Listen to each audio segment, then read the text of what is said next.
Hello everyone, welcome to our channel Take Afro. Hope you all are doing great. Today I'm going to show you how to make a picture smaller on iPhone with an app. So go to App Store and search image resizer.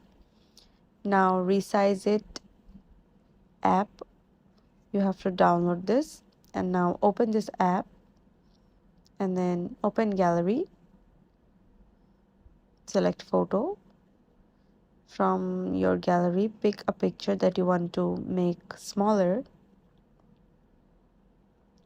So I'm going to pick this one.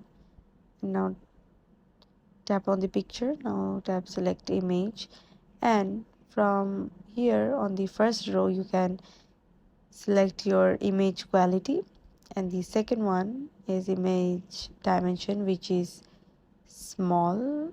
We need small pictures, so now tap done, and now go to your gallery, and then you can easily see the difference between the normal one and the smaller one.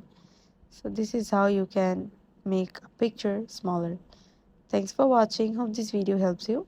Don't forget to subscribe to our channel and don't forget to hit the bell icon button. See you in the next video. Bye bye.